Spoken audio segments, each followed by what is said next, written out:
Welcome back. పాకిస్తాన్‌కి రక్షణ మంత్రి రాజ్‌నాథ్ సింగ్ సీరియస్ వార్నింగ్ ఇచ్చారు.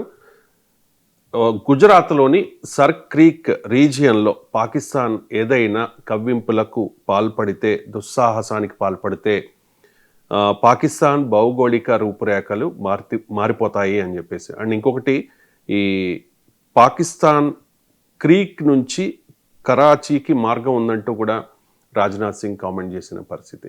ప్రొఫెసర్ గారు, సో రాజ్‌నాథ్ సింగ్ వార్నింగ్ ఇచ్చారు పాకిస్తాన్‌కి. సో ఆయన ఈ సర్ క్రీక్‌ను ప్రస్తావించారు. ఏంటి సార్ ఇది సర్ క్రీక్ అంటే? సర్ క్రీక్ అనేది జల సరిహద్దు. ఇది మారిటైమ్ బార్డర్.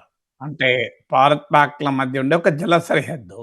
అంటే మీకెలాగైతే ఇప్పుడు కాశ్మీర్ దగ్గర ల్యాండ్ బార్డర్ ఉంటుందో, సీ బార్డర్ ఇది. అందువల్ల ఇష్యూ సర్ క్రీక్ ఇష్యూ కాదు.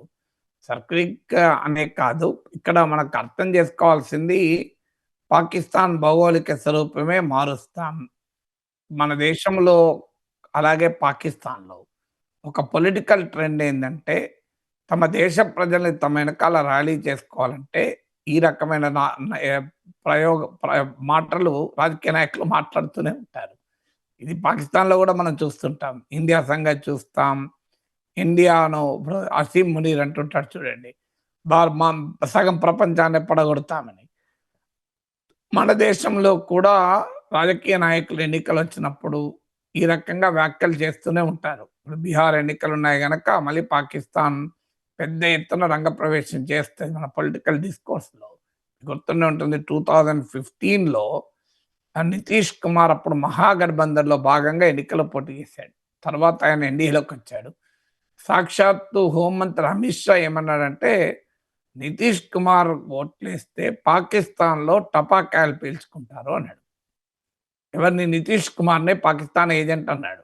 ఇంకా అంతకన్నా మీనింగ్ ఏముంటది టపాకాయలు కాల్చుకుంటారంటే. మరి అదే నితీష్ కుమార్ ఇప్పుడు ఎన్‌డీఏ ముఖ్యమంత్రి. సో, అందువల్ల రాజకీయ నాయకులు ప్రజల్ని తమ మౌలిక సమస్యల నుంచి పక్కదారి పట్టించి, భావోద్వేగాల రాజకీయాలు చేసేందుకు వాడుకునే టర్మినాలజీ ఇది. నిజంగానే పాకిస్తాన్ భౌగోళిక స్వరూపం మార్చితే కాదన్నదెవరు? 1971లో ఇందిరాగాంధీ మార్చారు కదా! నరేంద్ర మోడీని ఎవరు ఆపుతున్నాడు? 1971లో తూర్పు పాకిస్తాన్ పాలకుల పైన తిరగబడితే బంగవాహిని షేక్ ముజిబుర్ రెహమాన్ నాయకత్వంలో బంగ్లా విమోచన పోరాటం జరుగుతుంటే భారత సైన్యాలు రంగంలోకి దిగి పాకిస్తాన్‌ను 2 ముక్కలు చేసి పా భార పా పాకిస్తాన్, బంగ్లాదేశ్ 2 దేశాలు ఏర్పాటు చేశాయి. 90,000 మంది పాకిస్తాన్ సైనికులు లొంగిపోయారు కదా! హిస్టారిక్ సరెండర్ అది. ఇప్పుడు మీకు ఆపరేషన్ సింధూర్‌లో ఒక్కడు లొంగిపోలే. ఆపరేషన్ సింధూర్‌లో మనం సుపీరియారిటీ సాధించిన మాట నిజం. పాకిస్తాన్ బుద్ధి చెప్పిన మాట నిజం. కానీ ఒక్కడంటే ఒక్కడు పాకిస్తాన్ సోల్జర్ లొంగిపోలే. అప్పుడు మరి 1971 వార్‌లో 90,000 మోర్ థాన్ 90,000 సోల్జర్స్ లొంగిపోయారు. ఆ ఫోటో ఆర్మీ చీఫ్ కూర్చున్న ప్లేస్‌లో ఎనకాల వాల్ పెయింటింగ్‌గా ఉండేది. ఈ మధ్యనే దాన్ని బీజేపీ ప్రభుత్వం తొలగించింది. ఎందుకంటే అది కాంగ్రెస్ ప్రభుత్వ హయాంలో సాధించిన విజయం గుర్తు చేయడం ఇష్టం లేక. కానీ అది అర్థం కావాల్సింది బీజేపీ విజయం, కాంగ్రెస్ విజయం ఉండదు. దేశ విజయం అది. వెరీ అన్‌ఫార్చునేట్‌లీ దాన్ని మార్చేశారు. అది మీకు ఇండియన్ ఆర్మీ చీఫ్‌తో ఎవరొచ్చి కూర్చొని చర్చించినా ఎనకాల ఇదే కనబడేది. 90,000 మంది సైనికులు మీకు భారత సైన్యం ముందు లొంగిపోతున్నారు. మీరు గూగుల్ ఇమేజెస్‌లో కొట్టినా దొరుకుతది. How more than 90,000 Pakistani soldiers surrendering before Indian army అని. 1971లో అప్పటి ఫోటో అది. సో, అందువల్ల ఇప్పుడు మనం భౌగోళిక రూపాన్ని మార్చేసాం పాకిస్తాన్‌ని. ఇప్పుడు ఇటీవల పహల్గామ్ దాడుల నేపథ్యంలో ఆపరేషన్ సింధూర్ సమయంలో కూడా బెలూచ్ లిబరేషన్ ఆర్మీ అదే కోరింది. బెలూచ్ లిబరేషన్ ఆర్మీ అడిగింది ఏంటంటే, మీరు కలిసి రండి భారత ప్రభుత్వం. మీరు మేము కలిసి పాకిస్తాన్ సంగతి తేలుద్దాం అని కోరింది. తెహ్రీక్ తాలిబాన్ పాకిస్తాన్ ఖైబర్ పఖ్తూన్‌ఖ్వా రాష్ట్రంలో పాకిస్తాన్‌కు వ్యతిరేకంగా పోరాడుతోంది. మంచి అవకాశం కదా! ఆపరేషన్ సింధూర్ 4 రోజులకి ఎందుకు ఆపాడు మోడీ ప్రభుత్వం? పనైపోయేది కదా! బెలూచిస్తాన్ లిబరేషన్ ఆర్మీ వాళ్ళు కూడా రంగంలోకి దించి, తెహ్రీక్ తాలిబాన్ కూడా రంగంలోకి దించి, పాకిస్తాన్ ముక్కలుగా కొట్టిపడేస్తే పీడ పోయేది కదా! అలాగే మీకు ఇప్పుడు పాకిస్తాన్ ఆక్యుపైడ్ కాశ్మీర్, పాక్ ఆక్రమిత కాశ్మీర్‌లో ప్రజలు తిరగబడుతున్నారు. మమ్మల్ని పాకిస్తాన్ ప్రభుత్వానికి వ్యతిరేకంగా. సో, అందువల్ల పాకిస్తాన్ అల్లకల్లోలంగా ఉంది. ఎవరు కాదన్నారు?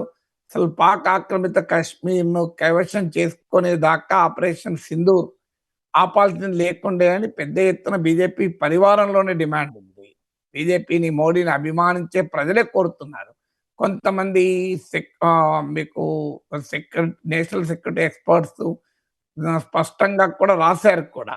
మీరు ఏ రకంగా పాక్ ఆక్యుపైడ్ కశ్మీర్‌లోని కొన్ని ప్రాంతాల్ని ఇండియా ఆక్యుపై చేసుకోవటానికి అవకాశం కూడా ఉంది అని. మరి అవన్నీ వదిలేసారు కదా మోడీ ప్రభుత్వం. వట్టిగా మాటలు మాట్లాడుతూ ఏమేముంటది? పాకిస్తాన్ భౌగోళిక స్వరూపాన్నే మారుస్తాము అని. ఇప్పుడు రోజు రోజుకు వచ్చిన అవకాశాన్ని ఉపయోగించుకోకపోతే ఏం జరుగుతుంది? ఆపరేషన్ సింధూర్ తర్వాత జరిగిన 2 పరిణామాలు మనం చూసాం. ఒకటి అమెరికా, పాకిస్తాన్ మిలిటరీ నెక్సస్ పెరిగింది. ఐ లవ్ పాకిస్తాన్ అంటూ ట్రంప్ అసీం మునీర్‌కు ఈ ఈ పీరియడ్‌లో ఆపరేషన్ సింధూర్ తర్వాత 2 సార్లు ఆతిథ్యం ఇచ్చాడు. వైట్ హౌస్‌లో ఆయనను సర్వ మర్యాదలతో ఆహ్వానించాడు. ఈస్ ఎ టెర్రిఫిక్ గాయ్ అని మెచ్చుకున్నాడు. పాకిస్తాన్ ప్రైమ్ మినిస్టర్ ఎళ్లి కలిసాడు.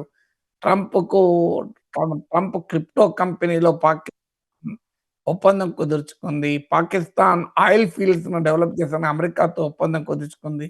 పాక్ మినరల్ ఫోరంలో అమెరికా పాల్గొన్నది. ఇవన్నీ ఆపరేషన్ సింధూర్ తర్వాత జరిగింది కదా! సో, ఇవాళ అమెరికా, పాకిస్తాన్ నెక్సస్ ఏ స్థాయిలో పెరిగిందో మనం చూసాం. China, Pakistan Nexus operation Sindoor సమయంలో కూడా ఉంది. ముందు కూడా ఉంది. ఇప్పుడు కొత్తగా America, Pakistan Nexus, Trump Pakistan Nexus చూసాం. దానికి తోడు ఇప్పుడు తాజాగా సౌదీ, పాకిస్తాన్‌ల మధ్య కాంప్రహెన్సివ్ మ్యూచువల్ డిఫెన్స్ అగ్రీమెంట్ కుదిరింది. ఈ ఒప్పందం ఏంటంటే నాటో తరహా ఒప్పందం. ఒక దేశం పైన దాడి జరిగితే మరో దేశం తన పైన దాడి జరిగినట్టుగానే భావిస్తుంది అని. సో, దీనికి ప్రాతిపదిక ఇస్లామిక్ సాలిడారిటీ అని కూడా పేర్కొన్నారు. అంటే ఇవాళ పాకిస్తాన్‌పై మనం దాడి చేస్తే సౌదీ అరేబియా తనపై దాడిగానే భావిస్తుంది అని. ఇప్పుడు ఇంత కాంప్లికేట్ అయింది కదా! ఇప్పుడు కాంప్లికేట్ కాకముందే తేల్చిపడితే పనైపోయేది. అప్పుడేమో అవకాశాన్ని మనం వదులుకున్నాం. నేను వదులుకోవడం తప్పని నేనేమి అనడం లేదు. అప్పుడు, ఇప్పుడు ఒకటే అన్నాను. భారత ప్రభుత్వానికి తెలిసి ఏం చేయాలో టీవీ ఛానెల్‌లో కూర్చొని విశ్లేషకులు చెప్పకూడదు. ఏం చేయాలి? యుద్ధం ఎలా చేయాలి అని. ఇప్పుడు కూడా నా స్టాండ్ అదే. కానీ రాజ్‌నాథ్ సింగ్ మాట్లాడుతున్నాడు గనక చెప్పాల్సొస్తది. భౌగోళిక స్వరూపాన్నే మార్చేవాళ్ళం. ఇప్పుడు ఎవరు కూడా ఒక దేశం పైన సంగతి తెలిచేవాడు రూఫ్ టాప్ ఎక్కి అనౌన్స్ చేయడు. చేసేస్తాడు. చేయాల్సింది చేసేస్తాడు. 1971 వార్‌లో చేసేసాం కదా! రూఫ్ టాప్ ఎక్కి సంగతి చెప్తాం, సంగతి చెప్తాం, మనం లేస్త మనుషులంగా మనం చేసేసినా అయిపోయింది. 2 దేశాలుగా పాకిస్తాన్ విడిపోయేది. ఖతం కదా! ఇక చరిత్రలో మళ్ళీ అవి కలిసే అవకాశమే లేకుండా మార్చి పడేసినాం కదా! సో, అందువల్ల చేస్తే ఎవరొద్దన్నారు? ఇలా నరేంద్ర మోడీకి సంపూర్ణ మద్దతుంది పార్లమెంట్‌లో.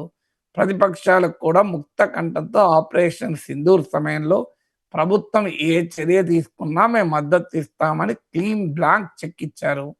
అసలు విశ్వ గురువుగా నరేంద్ర మోడీ ప్రపంచ నాయకత్వంతో ఆయనకు సత్సంబంధాలున్నాయి. జిన్‌పింగ్, ట్రంప్, పుటిన్ ఇలా వరల్డ్ లీడర్స్ అంతా నరేంద్ర మోడీ అంటే అపారమైన గౌరవం ఉంది. ప్రపంచమంతా భారతదేశం వైపే చూస్తోంది. ఇలాంటి సమయంలో కూడా మనం ఎందుకు బుద్ధి చెప్పలేదు పాకిస్తాన్‌కు? అందువల్ల ఇలా ఇప్పుడు మాట్లాడితే ఎన్నికల్లో దృష్టిలో పెట్టుకొని మాట్లాడితే చీప్ అయితాం కదా! సో, ఇలా భౌగోళిక స్వరూపాన్ని మార్చేసేస్తాం పాకిస్తాన్ సంగతి అంటే ఏమనుకుంటాడు? అయ్యా మరి యుద్ధం చేసినప్పుడు ఎందుకు ఆపినవయ్యా అంటాడు. ట్రంప్ ఏమో నేనే ఆపిన అంటున్నాడు. కాదు ట్రంప్ ఆపలేదు అంటున్నాం. మరి మనం ఎందుకు ఆపినాము? దీనికి ఆన్సర్ ఉండాలి కదా! పాకిస్తాన్ బతిమిలాడితే ఆపినాడు. బతిమిలాడితే ఆగుతామా ఇప్పుడు? బతిమిలాడితే ఎవడన్నా యుద్ధం ఆపుతాడా? పాకిస్తాన్ కాళ్ళ బేరానికి వస్తే ఆపినాం. కాళ్ళ బేరానికి వస్తే యుద్ధం ఆపుతారండి ఎవరైనా? శత్రు శేషం ఉండకూడదన్నది యుద్ధ నీతి కదా! అందువల్ల మనము మాటలకు కాదు ఇలాంటి దేశంలో ఎన్నికల కొరకు, రాజకీయాల కొరకు వాడుకోకూడదు. వ్యూహాత్మక నీతిని, విదేశాంగ నీతిని. నిజంగా చేయాలనుకుంటే చేసి పడేయండి సంతోషిస్తాం కదా!